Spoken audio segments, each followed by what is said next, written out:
Hello students. आज हम करेंगे टॉपिक एटॉमिक रेडियस। नाम से ही पता लग रहा है कि एटॉमिक रेडियस मतलब एटम का radius. As you know that atom is assumed to be a spherical in shape. Atom को एक स्पीयर माना गया है। ठीक है जी। तो एटम का रेडियस क्या होगा? जो स्पीयर का रेडियस है उसी तरह से एटम का रेडियस होगा। देखिए, इसकी डेफिनेशन करते हैं पहले। It is the distance from the center of the nucleus to the outermost cell containing electron.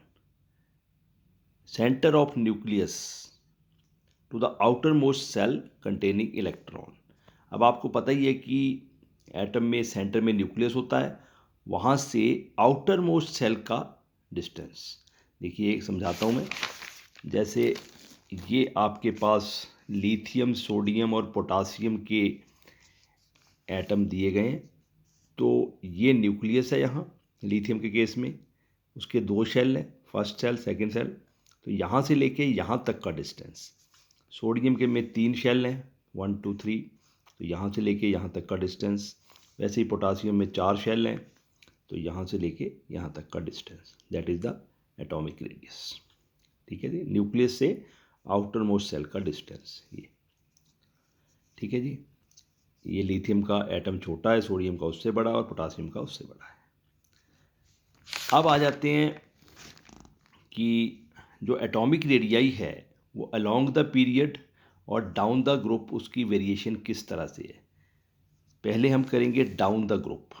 Down the group मतलब आपने देखा होगा पीरियोडिक टेबल में जो वर्टिकल कॉलम है इस तरह से, वो डाउन द ग्रुप है, और हॉरिजेंटल रोज वो पीरियड है, अलोंग द पीरियड। तो पहले डाउन द ग्रुप करेंगे कि एटॉमिक रेडियस इंक्रीज होता है कि डिक्रीज होता है। तो down the group atomic radius increase होता है। क्यों? Due to the increase in the number of shell and the corresponding increase in the screening effect of the inner electron. The attraction between the valence electron and the nucleus decreases and size increases। मतलब क्या कि जैसे जैसे हम down the group चलते हैं, जैसे lithium, sodium, potassium, ये डाउन द ग्रुप है, फर्स्ट ग्रुप है। तो यहाँ क्या होता है कि नंबर ऑफ शेल बढ़ रहे हैं। यहाँ 2 शेल हैं, यहाँ 3 शेल हैं, यहाँ 4 शेल हैं। उसकी वजह से क्या हो रहा है कि जो न्यूक्लियस और वैलेंस शेल के इलेक्ट्रॉन हैं उनका डिस्टेंस इंक्रीज हो रहा है। ठीक है, वैलेंस इलेक्ट्रॉन दूर जा रहे हैं।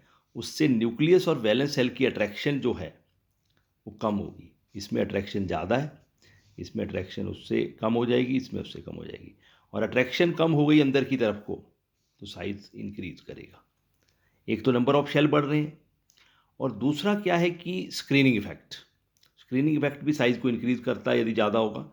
मतलब जो आउटर शेल के इलेक्ट्रॉन है और न्यूक्लियस है, ठीक है जी, इसमें जो अट्रैक्शन होती है उनको कौन रोकते हैं, कौन ढकते हैं, स्क्रीन करते हैं? इनर शेल के इलेक्ट्रॉन। यहाँ इनर शेल के इलेक्ट्रॉन ये 2 हैं, यहाँ 2 8 10 है, यहाँ 2 8 8 18 है। इसकी और न्यूक्लियस की अट्रैक्शन को ये रोक रहे हैं, क्योंकि ये भी इलेक्ट्रॉन है, ये भी इलेक्ट्रॉन है, ये रिपेल करते हैं एक दूसरे को। तो इसकी अट्रैक्शन कम हो जाती है और साइज बढ़ जाता है। इसको बोलते हैं स्क्रीनिंग इफेक्ट। तो मतलब एटॉमिक साइज 2 वजह से बढ़ेगा। एक तो नंबर ऑफ शेल इंक्रीज होंगे, और एक स्क्रीनिंग इफेक्ट जो अट्रैक्शन को कम करेगा। आई थिंक क्लियर होगा। अब करते हैं along the period. Along the period जो साइज है वो डिक्रीज करता है। Down the group increase, along the period decrease. इस साइड को, अब इस साइड को भी हम 3 एलिमेंट ले लेते हैं, लिथियम, बेरिलियम, बोरॉन। लिथियम का एटॉमिक नंबर है 3, बेरिलियम का 4 और इसका 5। तो इसमें इलेक्ट्रॉनिक कॉन्फ़िगरेशन है 3 की 2 1, या 2 2, या 2 3। यहाँ देखिए क्या हो रहा है कि लिथियम, बेरिलियम और बोरॉन तीनों में नंबर ऑफ शेल 2 ही हैं। यहाँ नंबर ऑफ शेल बढ़ रहे थे डाउन द ग्रुप, यहाँ number of shell remain the same. 2 2 shell हैं तीनों में, पर फर्क है कि इसमें 3 प्रोटॉन है, इसमें 4 प्रोटॉन है न्यूक्लियस में, इसमें 5 प्रोटॉन है। मतलब जो न्यूक्लियर चार्ज है, प्रोटॉन मतलब न्यूक्लियर चार्ज, ठीक है जी, तो वो इंक्रीज हो रहा है 3 4 5। तो जब न्यूक्लियर चार्ज का क्या काम होता है? इलेक्ट्रॉन को अपनी साइड खींचना।